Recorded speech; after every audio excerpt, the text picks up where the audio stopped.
two uniform spheres composed of the same material and whose diameters are 6 centimeter and 12 centimeter are touching each other. Find the position of the CG of the two spheres taken together. अब Hindi medium वाले लिखेंगे, एक ही पदार्थ के बने दो एक समान गोले जिनका व्यास क्रमशः 6 तथा 12 सेमी है, दोनों एक दूसरे को स्पर्श कर रहे हैं। दोनों गोलों का संयुक्त गुरुत्व केंद्र ज्ञात कीजिए। देखो, सबसे पहले क्वेश्चन को पढ़ते ही आप लोगों को पता लग जाना चाहिए कि ये 3D शेप का क्वेश्चन है, और उसके बाद आपको डायग्राम बनाना है।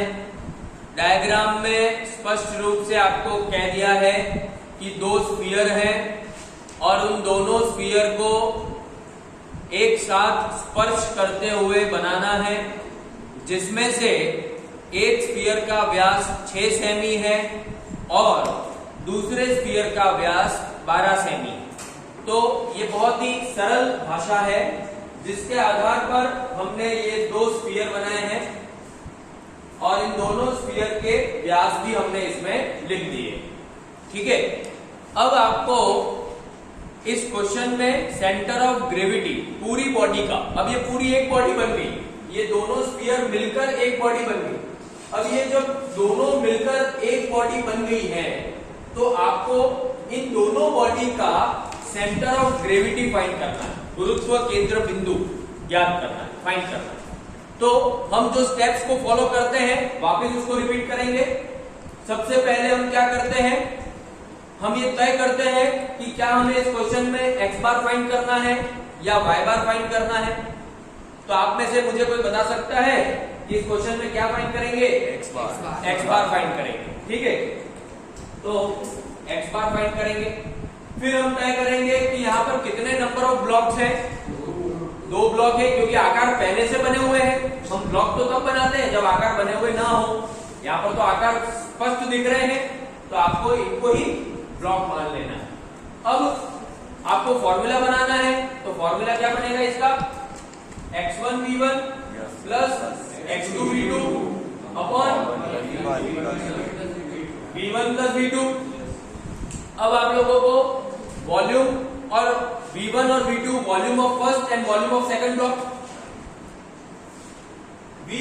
v1 का मतलब वॉल्यूम ऑफ फर्स्ट ब्लॉक। अब आप जब वॉल्यूम ऑफ फर्स्ट ब्लॉक की कल्पना करेंगे तब आपको सोचना है कि पहले ब्लॉक का आकार यानी शेप कौन सा है? स्फीयर है। तो स्फीयर का वॉल्यूम सोचो क्या होता है?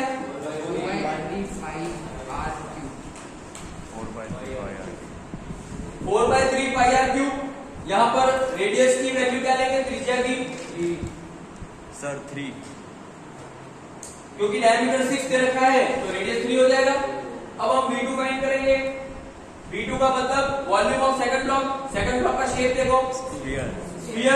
तो स्फीयर के वॉल्यूम का फॉर्मूला रिपीट सेम होगा। यहाँ पर रेडियस या त्रिज्या की वैल्यू क्या लोगे? तो इस फॉर्मूला का यूज करते हुए v1 और v2 की वैल्यू निकाल सकते हो। अब यहाँ पर सबसे इंपॉर्टेंट है रेफरेंस लाइन, क्योंकि हमें जब x1 और x2 फाइंड करना है तो हमें यह पता होना चाहिए कि रेफरेंस लाइन कौन सी लेंगे। तो एक बात तो तय है कि रेफरेंस लाइन हम हमेशा वर्टिकल लेते हैं अगर हमें x1 और x2 फाइंड करना है। दूसरी बात ये भी तय है कि इस पूरे डायग्राम का जो लेफ्ट हैंड साइड है, हम दूसरी बात भी तय है। तो पहले बात समझो, रेफरेंस लाइन बनानी है। क्यों बनानी है? क्योंकि हमें x1 और x2 की वैल्यू निकालनी है। जब हम x1 और x2 की वैल्यू निकालते हैं तो x1 और x2 का मतलब पता होना चाहिए। x1 और x2 का मतलब क्या होता है? अगर मैं x1 की बात करता हूं तो x1 का मतलब होता है कि distance between reference line to the CG of the first block. Yes. आ रही बात समझ में? Yes. तो आप लोगों को रेफरेंस लाइन बनाना इसलिए आवश्यक हो जाता है। अब रेफरेंस लाइन वर्टिकल होगी एक्स के लिए, वर्टिकल तो होती है, लेकिन वो वर्टिकल कहां बनानी होती है? Left hand side of the diagram. अब left hand side of the diagram दो हो सकते हैं, या तो इसका टेंजेंट हो सकता है या तो इसका सेंटर हो सकता है। हमने एक क्वेश्चन में देखा था स्फीयर के सेंटर, क्वेश्चन में दिया था कि find the centre of gravity from the centre of the bigger sphere. मतलब वहां पर आपको बोला गया था कि reference line centre of the line ले स्फीयर में। तो यहां पर भी हम दो ऑप्शन है हमारे पास, उसमें से हम ये ऑप्शन चूज करते हैं कि हम रेफरेंस लाइन इसके सेंटर में ले लेते हैं, और लास्ट में हम लिख देंगे आंसर में कि it is the centre of gravity from the centre of the smaller sphere. ये गुरुत्व केंद्र का बिंदु है, कहां से? Sir. From the centre of the smaller sphere. Center of small. छोटे स्फीयर के सेंटर से गुरुत्व केंद्र कितनी दूरी पर स्थित है, बस ये लास्ट में आंसर में लिखना है। ये रेफरेंस लाइन का महत्व है, ठीक है। अब x1 का मतलब है distance between reference line to the centre of gravity of the first block. तो फर्स्ट ब्लॉक का पहले तो सेंटर ऑफ ग्रेविटी मार्क करो, कहां होता है? स्फीयर का सेंटर ऑफ ग्रेविटी कहां होता है? सेंटर पे होता है, सेंटर पॉइंट पे। अब सेंटर ऑफ ग्रेविटी वाले पॉइंट से रेफरेंस लाइन तक चलना है, रेफरेंस लाइन भी यही है, सेंटर ऑफ ग्रेविटी भी पॉइंट ये है, तो x1 का डिस्टेंस क्या होगा? 0। अब x2 का मतलब centre of gravity of second block, वहां से लेकर रेफरेंस लाइन तक। तो centre of gravity of the second block मतलब स्फीयर का सेंटर ऑफ ग्रेविटी कहां होता है? सेंटर में, यहां पर। अब यहां से लेकर यहां तक की दूरी रेफरेंस लाइन तक की कितनी होगी बेटा? ये तो 12/2 प्लस 3 मतलब 9 सेमी। तो x1 की वैल्यू आ गई, x2 की वैल्यू आ गई, v1 की वैल्यू आ गई, v2 की वैल्यू आ गई।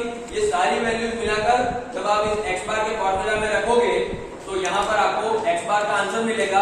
कहां से मिलेगा x बार का आंसर? So value डाल.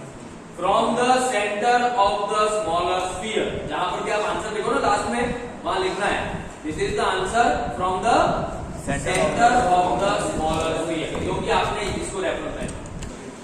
सेंटर ऑफ ग्रेविटी चैप्टर के अंदर हमने सबसे पहले सेंटर ऑफ ग्रेविटी की डेफिनेशन को समझा। ये बहुत इंपॉर्टेंट है, लास्ट सेमिस्टर एग्जाम में 3 मार्क का ये डेफिनेशन का क्वेश्चन आया था। और उसके बाद हमने 2D शेप के सीजी के फॉर्मूला देखे, और 2D शेप के सीजी कैसे फाइंड आउट किए जाते हैं कॉम्प्लेक्स शेप के भी, उसको भी हमने सीखा। फिर हमने 3D शेप के सीजी के फॉर्मूला देखे, और 3D शेप के कंपोजिट बॉडी मतलब एक साथ संयुक्त बॉडी का सीजी पॉइंट कैसे फाइंड किया जा सकता है वो भी हमने सीखा। अब ये चैप्टर यहाँ पर कंप्लीट होता है सेंटर ऑफ ग्रेविटी वाला। मैंने आप लोगों को फॉर्मूला बोर्ड पर लिखवाया नहीं था, इसलिए मैंने अभी 2D शेप के सीजी के फॉर्मूला बोर्ड पर लिख रखे हैं। 3D शेप के फॉर्मूला मैंने बोर्ड पर लिखवाए थे सीजी के, इसीलिए मैंने 2D शेप के नहीं लिखवाए थे तो अभी लिख दिए। अब ये क्यों लिख दें? ये आपके लिए क्या इंपॉर्टेंस रखते हैं? ये आपके लिए इंपॉर्टेंस ये रखते हैं कि एमसीक्यू बेस्ड क्वेश्चन एग्जाम में कई बार क्वेश्चन पूछे गए हैं कि बताओ कि ट्रेपेजियम का सेंटर ऑफ ग्रेविटी पॉइंट कहां होता है। Where is the centre of gravity point located of trapezium? तो आपका आंसर होगा it is located at h/3 into a+2b upon a+b। मतलब एबीसीडी ऑप्शन दे देंगे, एबीसीडी में एक ऑप्शन ये भी होगा, फिर बाकी के 3 गलत ऑप्शन होंगे, आपको इसको टिक करना है। वैसे ही सेमी सर्कल का कहां होगा, ऐसे सभी के सेंटर ऑफ ग्रेविटी के direct formula based question MCQ के अंदर पूछे जा सकते हैं। इसीलिए ये टेबल आपके लिए बहुत इंपॉर्टेंस रखता है। और अगर एमसीक्यू पर क्वेश्चन नहीं भी आए तो जब आप न्यूमेरिकल सॉल्व करते हैं सेंटर ऑफ ग्रेविटी को फाइंड करने के लिए, तब आपको ये फॉर्मूला का यूज तो आता ही है, हमने किया भी है इन सभी फॉर्मूला का यूज। तो वहां के लिए न्यूमेरिकल को सॉल्व करने के लिए भी ये टेबल आपके लिए इंपॉर्टेंट है। और एमसीक्यू बेस्ड क्वेश्चन अगर आपको पूछे जाते हैं तब भी आप आंसर इजीली दे सके, उसके लिए भी ये टेबल बहुत इंपॉर्टेंट है। इसीलिए ये 2D शेप का CG का फॉर्मूला लिखना हमारा रह गया था, तो मैंने बोर्ड पर आपके लिए लिख दिया है। तो आप इसको केवल लिखे नहीं, इसको याद भी करें और समझकर याद करके आप अपने कॉपी पे भी लिखें और दिमाग में भी उतारें। 4th unit centre of gravity complete हुआ है और आज हम नया यूनिट और लास्ट यूनिट स्टार्ट कर रहे हैं, 5th यूनिट, जिसका नाम है सिंपल मशीन। जब हमारे दिमाग में मशीन नाम आता है तो आप लोग क्या विचार करते हैं? मशीन का मतलब क्या समझ पाते हैं? ऐसी कोई मशीन, ऐसा कोई डिवाइस जो हमारा काम आसान कर दे। अब इस चैप्टर के अंदर, इस यूनिट के अंदर जिस मशीन की हम बात करने वाले हैं वो मशीन लिफ्टिंग मशीन है।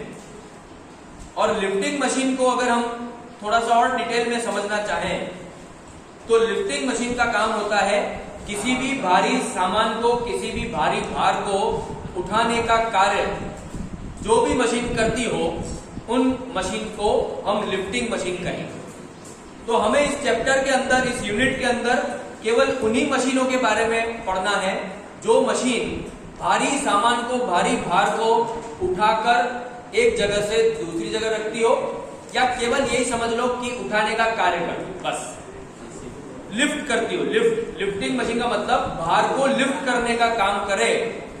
तो ऐसी मशीनों के बारे में ही चर्चा हमें इस यूनिट में या इस चैप्टर में करनी होगी, ठीक है। तो ये लिफ्टिंग मशीन के बारे में समझ में आ गया कि हम इस चैप्टर में जो सिंपल मशीन है उस यूनिट के अंदर हम केवल और केवल लिफ्टिंग मशीन के बारे में ही चर्चा करने वाले। क्लियर? अब जब हम लिफ्टिंग मशीन के बारे में चर्चा करने वाले हो तो हमें कुछ शब्दों के बारे में पता होना चाहिए, जो शब्दों का हम उपयोग करेंगे उस मशीन के अंदर। सबसे पहला और महत्वपूर्ण शब्द जो होता है वो होता है लोड। और लोड का मतलब जिस भार को आप उठाने वाले हैं, इस मशीन के माध्यम से जिस भार को आप उठाने वाले हैं उस भार का नाम है लोड, मतलब W। और हम उस भार को W से रिप्रेजेंट करेंगे इस चैप्टर, ठीक है। फिर दूसरा शब्द आपको समझना है एफर्ट, और हिंदी में कहते हैं आयास। एफर्ट और आयास का मतलब ये होता है कि जिस भार को आप उठाना चाहते हैं उस भार को उठाने के लिए लगाई गई ताकत। भार को अगर उठाना है तो कुछ ताकत तो आपको लगानी पड़ेगी, तो वो जो ताकत आप लगाएंगे उस भार को उठाने के लिए, उस ताकत को हम आयास कहेंगे, एफर्ट कहेंगे, जिसे हम P से रिप्रेजेंट करते हैं, P से। अब तीसरी चीज है मैकेनिकल एडवांटेज। अब जब कभी कोई मशीन आप खरीदते हैं तो आपको उस मशीन से लाभ तो मिलना चाहिए, और वो लाभ इस लिफ्टिंग मशीन में कैसे मिल सकता है? सरल भाषा में आप सभी ने जो बताया वो उसका उपयोग है कि भाई हमारा 3rd फ्लोर पे गोडाउन है, लिफ्ट उसको लेकर ऊपर रखती है, ठीक है, ये उसका उपयोग है मशीन का। लेकिन मैंने पूछा कि मुझे, जब मैंने अगर कोई मशीन खरीद ली तो मुझे उस मशीन से लाभ कब दिखेगा कि मुझे लाभ हो गया? तो सरल भाषा में अगर हम समझे कि मुझे अगर लिफ्टिंग मशीन खरीद ली तो मुझे लाभ कब होगा, सरल भाषा में समझना हो तो वो होगा कि ये मशीन जो मैंने खरीदी है उस मशीन के द्वारा अधिक से अधिक भार उठे और उसके लिए कम से कम ताकत लगानी पड़े, तो मुझे इस मशीन को खरीदने से लाभ हुआ। मशीन को खरीदने से लाभ कब होगा? जब वो मशीन मेरे लिए ज्यादा से ज्यादा भार उठा सके, और वो ज्यादा से ज्यादा भार उठाने के लिए कम से कम ताकत मुझे लगानी पड़े, तो मैं मानूंगा कि मशीन खरीदने से मुझे लाभ हुआ। और वही लाभ को मैथमेटिकली कैलकुलेट करने के लिए एक फॉर्मूला बना है MA, मैकेनिकल एडवांटेज का शॉर्ट फॉर्म हम MA बोलते हैं। तो MA का फॉर्मूला बना है W/P। और इस मैकेनिकल एडवांटेज की कई बार परिभाषा भी पूछी जाती है परीक्षा में, तो उस परिभाषा को आप लिखेंगे, it is the ratio of load to the effort. Load को W कहेंगे, एफर्ट को P बोलेंगे। ये भार एवं आयास का अनुपात है। अब मैथमेटिक्स आप सभी जानते हैं, Yes. Directly proportional, inversely proportional भी सभी जानते हैं ना? Yes, sir. तो यहाँ पर आप मैथमेटिक्स लगा सकते हैं कि MA और W आपस में कैसा संबंध बना रहे हैं? डायरेक्टली प्रोपोर्शनल का संबंध। तो डायरेक्टली प्रोपोर्शनल में क्या होता है? Sir, ये अगर एक बताइए। संख्या बढ़ती है तो दूसरी संख्या भी उसी के अनुपात में बढ़ती है। तो अगर W बढ़ेगा मतलब ज्यादा भार आप उठाने लग गए, मतलब आपको मैकेनिकल एडवांटेज भी ज्यादा बढ़ेगा।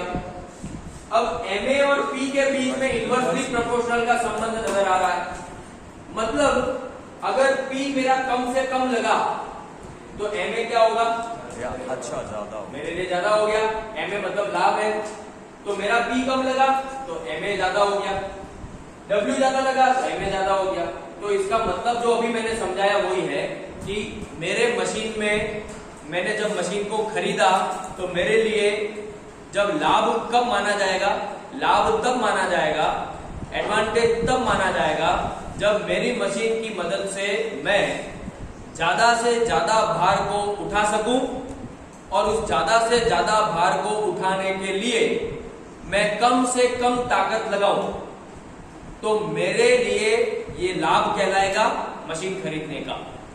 मशीन खरीदने का यही लाभ है मेरे लिए, मैकेनिकल एडवांटेज इसको बोले। समझ में आ रही बात? तो मैकेनिकल एडवांटेज की डेफिनेशन पढ़ लिया आपने और उसका एक फॉर्मूला पढ़ लिया। इस चैप्टर के अंदर आप लोगों को हर थ्योरी टॉपिक के बाद एक फॉर्मूला जनरेट होता हुआ दिखेगा, और वो फॉर्मूला आप सभी को याद करना है, क्योंकि इसके जब आप न्यूमेरिकल सवाल करेंगे तो सवाल बहुत ही सरल है, लेकिन सवाल डिपेंड करते हैं फॉर्मूला, डायरेक्ट फॉर्मूला बेस्ड सवाल है। सवाल आया, फॉर्मूला लगाया, कैलकुलेट किया, आंसर आ गया। मतलब इसमें कोई कंसेप्ट या दिमाग नहीं लगाना, 3 marks. आपको केवल फॉर्मूला मेमोराइज करने हैं, फॉर्मूला याद करने हैं। अगर जिसको ज्यादा फॉर्मूला याद है वो ज्यादा सवाल कर सकता है। 8 से 10 फॉर्मूला है बस। आपको देखना है इस सवाल में कौन सा फॉर्मूला लग सकता है, वो फॉर्मूला यहाँ लगा दिया, कैलकुलेट से कैलकुलेट कर लिया कैलकुलेटर से, और आंसर आ गया।